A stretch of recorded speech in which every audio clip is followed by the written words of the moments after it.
विद्यार्थियों, आप सभी का आज के इस वीडियो में मैं निमेश चौबीसा स्वागत करता हूं। हमने पूर्व के वीडियो में किन परिस्थितियों में साइमन कमीशन का गठन ब्रिटिश साम्राज्य के द्वारा किया गया था के बारे में अध्ययन किया था।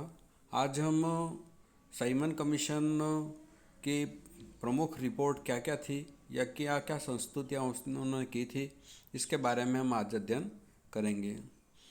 जैसा कि हमने पूर्व में अध्ययन किया था कि साइमन कमीशन का जो गठन था वह 1919 ईस्वी का जो सुधार अधिनियम था उसकी धारा 84 के अनुसार किया गया था। वैसे तो 1919 अधिनियम के अनुसार 10 वर्ष के बाद में एक ऐसे आयोग के गठन की बात धारा 84 में कही गई थी कि जिस आयोग के द्वारा भारत में प्रतिनिधि संस्थाओं के विकास के बारे में अध्ययन करके अपनी रिपोर्ट देना था तथा भारत में उत्तरदायी सरकार की परिस्थितियां कितनी अनुकूल थी, इसके बारे में अध्ययन करने के लिए 1919 के अधिनियम में 10 वर्ष के पश्चात एक ऐसे आयोग के गठन की बात कही गई थी।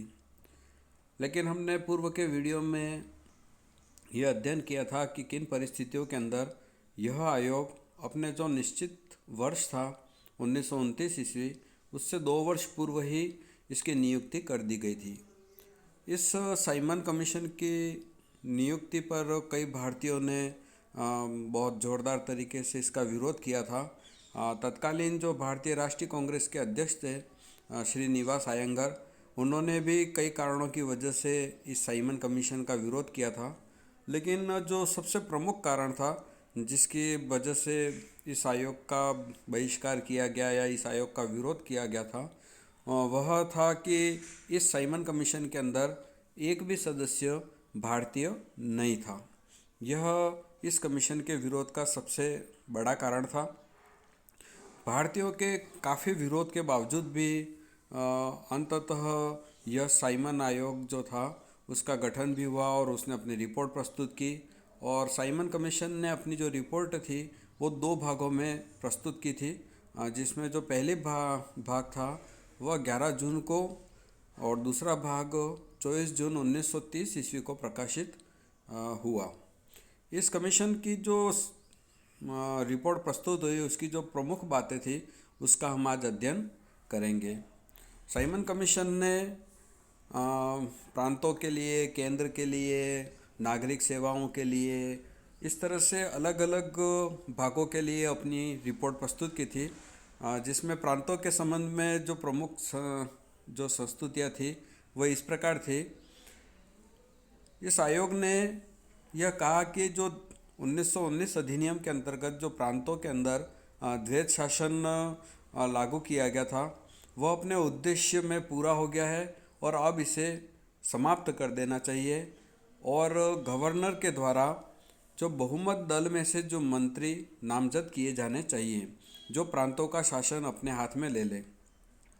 हम जानते हैं कि 1919 अधिनियम के अंतर्गत जो प्रांतों में द्वैध शासन लगा था उसमें एक तो जो चुन करके प्रतिनिधि आते थे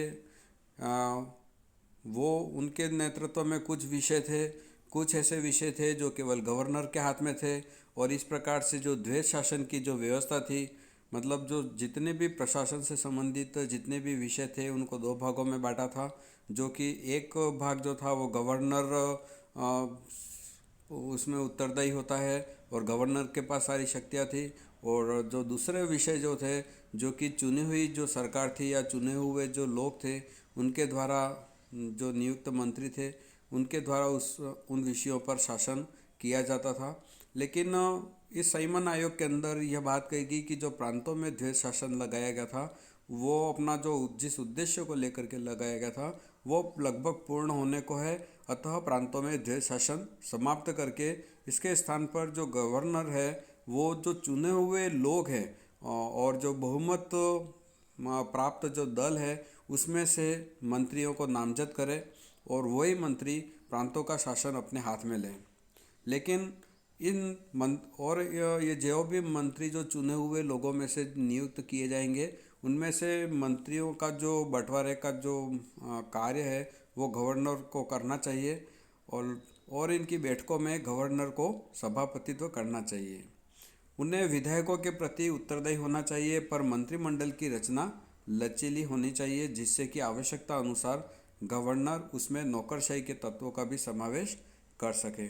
इस प्रकार प्रांतों के संबंध में जो सबसे प्रमुख बात यही थी कि प्रांतों में द्वैध शासन का समाप्त करके चुने हुए लोगों में से ही मंत्रियों को नियुक्ति बहुमत दल के लोगों में से गवर्नर को करनी चाहिए। केंद्रीय सरकार अनावश्यक रूप से प्रांतों के प्रशासकीय कार्यों में हस्तक्षेप ना करे। यह साइमन कमीशन ने प्रांतों के संबंध में यह संस्तुति की थी और उसने कहा था कि केंद्रीय सरकार अनावश्यक रूप से प्रांतों के जो कार्य थे उसमें कोई हस्तक्षेप नहीं करे। साथ ही जो गवर्नर थे उनको आवश्यकता अनुसार मंत्रियों के निर्णय को न मानने का अधिकार भी गवर्नरों में होना चाहिए। अर्थात एक तरह से गवर्नरों को कुछ ऐसे विषय थे जिस पर वीटो पावर देने की बात इस साइमन कमीशन ने कही थी। कुछ आवश्यक उद्देश्य जैसे कि अल्पमत वालों की रक्षा के लिए गवर्नर की शक्ति निश्चित की जानी चाहिए, यह भी इसमें प्रावधान था। तीसरी बात जो प्रांतों के विषय में कही गई थी वह था कि प्रांतीय विधानसभाओं में मताधिकार का विस्तार करना चाहिए और इस मताधिकार के विस्तार में महिला मतदाताओं को भी सम्मिलित अधिक से अधिक किया जाए। चौथी बात प्रांतों के लिए इस आयोग में यह कही गई थी कि जब तक कोई और बेहतर तरीका ना निकाला जाए, कुछ महत्वपूर्ण अल्पमत वालों को ठीक से सुरक्षा प्रदान की जानी चाहिए। इसके लिए सांप्रदायिक चुनाव क्षेत्र बनाने चाहिए और पिछड़े जो वर्ग के लोग हैं उनको भी सीटों की सीट सुरक्षित करके उनको सहायता दी जानी चाहिए। अर्थात ये कह सकते हैं कि जो 1909 के अधिनियम से मांटो-मेडलो सुधार से जो सांप्रदायिकता की नींव डाली थी और जिस अल्पमत वालों को सुरक्षा देने की बात की गई थी, उसी को धीरे धीरे बढ़ाते हुए साइमन कमीशन ने कहा था कि इसमें जो पिछड़े वर्ग के लोग हैं उनको भी उनके सीटों की आरक्षित करके उनको सहायता दी जानी चाहिए। पांचवी बात प्रांतों के लिए साइमन कमीशन ने कहा था कि विधानसभाओं के जो क्षेत्र हैं उनको विस्तृत किया जाना चाहिए और विधायक क्षेत्रों की सीमा घटाई जाना चाहिए। छठा, प्रांतों को विशेष आर्थिक साधन प्रयोग में लाना चाहिए, यह भी इस आयोग ने अपनी संस्तुतियों में कहा था। प्रांतीय क्षेत्रों के पुनर्वितरण का मामला फिर से प्रारंभ करना चाहिए और आठवीं बात उन्होंने लिखा था कि बर्मा को भारत से अलग कर दिया जाना चाहिए और तुरंत उसके लिए एक अलग से संविधान की व्यवस्था की जानी चाहिए और इसे और बलूचिस्तान दोनों को केंद्र में प्रतिनिधित्व मिलना चाहिए। और कहीं ना कहीं हम देखेंगे कि किस प्रकार बाद में बर्मा को भारत से अलग किया जाता है और यह बात साइमन आयोग ने प्रांतों पर अपनी जो संस्तुतियाँ की थी उसमें यह बात कही थी। केंद्रीय विधायिका के संबंध में आयोग की जो प्रमुख संस्तुतियाँ थी वो इस प्रकार थी। जो पहली बात कही थी वह थी कि केंद्रीय विधायिका को संघीय असेंबली नाम प्रदान किया जाए जिसकी रचना प्रांतों के प्रतिनिधित्व के आधार पर तथा ब्रिटिश भारत के क्षेत्रों के आधार पर हो और इसका जो बेस होगा जिस आधार पर यह प्रतिनिधित्व तय किया जाएगा वो जनसंख्या के आधार पर होना चाहिए। दूसरी बात केंद्रीय विधायिका के संबंध में जो साइमन कमीशन ने कही वह थी कि प्रांतीय गवर्नरों का प्रतिनिधित्व करने वाले सदस्यों को प्रांतीय लोगों से अनुपातिक प्रतिनिधित्व के आधार पर चुना जाना चाहिए। उत्तर पश्चिम सीमा प्रांत और अन्य क्षेत्रों से बाहर भेजे जाने वाले सदस्य उचित रीति से चुनकर भेजे जाने चाहिए। तीसरी बात थी संघीय असेंबली के सदस्य गवर्नर जनरल के काउंसिल के ऐसे सदस्य होने चाहिए जो अन्य नामांकित सदस्यों के साथ सदन में बैठ सकें और गैर चुने और चुने गए सदस्यों के बीच अनुपातिक रूप से परिवर्तित रहना या करना चाहिए। विधानसभा के कार्यकाल के लिए कहा था कि यह 5 वर्ष का समय निर्धारित होना चाहिए। राज्य परिषद के लिए अपनी संस्तुतियों में साइमन कमीशन ने कहा था कि राज्य परिषद का जो कार्यकाल होगा वो 7 वर्ष का होना चाहिए और इसके अंदर चुने गए और नामित सदस्यों सहित राज्य परिषदों का वही अधिकार चलते रहना चाहिए जो पूर्व में उसे प्राप्त था। केंद्र के दोनों सदनों के आर्थिक तथा वैधानिक अधिकार रहने चाहिए, पर संघीय असेंबली को केंद्र द्वारा एकत्रित किए जाने वाले अप्रत्यक्ष करों पर मत देने का विशेष अधिकार होना चाहिए, जिसकी आय का पूर्णतया विभाजन प्रांतों में हो। यह संस्तुतियाँ राज्य परिषद के लिए की गई थी। अब कार्यपालिका के संबंध में जो साइमन कमीशन में जो प्रमुख बातें थी वह इस प्रकार थी कि केंद्रीय कार्यपालिका के रूप में काउंसिल में गवर्नर जनरल को ही सब अधिकार प्राप्त होने चाहिए, पर अब से गवर्नर जनरल को कार्यकारिणी के लिए सदस्य नियुक्त करने चाहिए। दूसरी बात थी, कार्यकारिणी के सदस्यों की वर्तमान योग्यता बनी रहनी चाहिए। मतलब जो पूर्व में जो कार्यकारिणी के सदस्यों के लिए जो योग्यता निर्धारित की गई थी वो जारी रहनी चाहिए। इन जो कार्यकारिणी के सदस्य हैं उसमें कोई एक ऐसा होना चाहिए जो संघीय परिषद में नेतृत्व करे।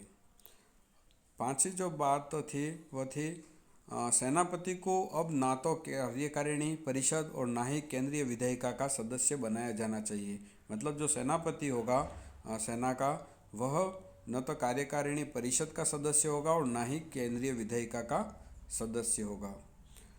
जिस प्रांतों में जिस द्वैध शासन को समाप्त करने की बात साइमन कमीशन ने कही थी, उस द्वैध शासन को केंद्र में स्थापित करने की बात यह साइमन कमीशन करता है।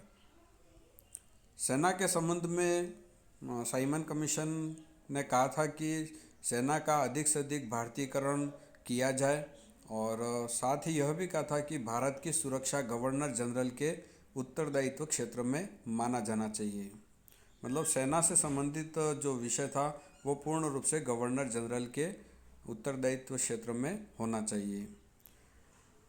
नागरिक सेवाओं के लिए साइमन कमीशन ने कहा था कि इंडियन सिविल सर्विस तथा इंडियन जो पुलिस सर्विस है कि सुरक्षा सेवाओं की तरह अखिल भारतीय सेवाओं के रूप में सेक्रेटरी ऑफ स्टेट के हाथ में, जो कि पूर्व में थी, वो बनी रहे, और वर्तमान में जो लोक सेवा आयोग स्थापित है उसके अलावा प्रांतों में भी इस तरह के आयोगों का स्थापना होनी चाहिए। भारतीय राज्य के लिए आयोग ने काउंसिल फॉर ग्रेटर इंडिया नामक संस्था की स्थापना की संस्तुति की, जिसमें राजाओं के राज्य का प्रतिनिधित्व हो और ब्रिटिश भारत के सदस्यों का भी जो सामान्य हित के मसलों पर विचार करे। आयोग के अनुसार यह एक ऐसी शुरुआत होगी जिसके आधार पर बृहत्तर भारत का एक मंच या एक संघ बन सकेगा, पर तुरंत भविष्य में ऐसे किसी संघ की रचना संभव नहीं होगी। यह इसने इंडियन स्टेट के लिए बहुत अच्छी संस्तुति कही थी और एक भविष्य का रास्ता दिखाया था कि किस प्रकार जो भारतीय संघ होगा उसके अंदर ब्रिटिश भारत के प्रांतों के साथ साथ जो भारतीय रियासतों के जो राजा थे वो भी इसमें सम्मिलित होंगे। इस तरह की बात इस साइमन कमीशन ने अपनी संस्तुतियों में की थी। साथ ही इन सारे संस्तुतियों के साथ साथ इंडिया ऑफिस के संबंध में भी कुछ बातें साइमन कमीशन ने प्रस्तुत की थी, लेकिन इस साइमन कमीशन का काफ़ी विरोध हुआ। यद्यपि कई ऐसे टीकाकार थे या ऐसे इतिहासकार भी थे जिन्होंने कुछ सीमा तक साइमन आयोग की कुछ जो बातें थी उसको भविष्य के लिए अच्छा भी बताया था। इसके बारे में हम जो नेक्स्ट वीडियो है उसमें अध्ययन करेंगे कि साइमन कमीशन में जो प्रस्तुत की गई जो संस्तुतियाँ थी वो कितनी सही थी कितनी गलत थी, उसके बारे में हम नेक्स्ट वीडियो में अध्ययन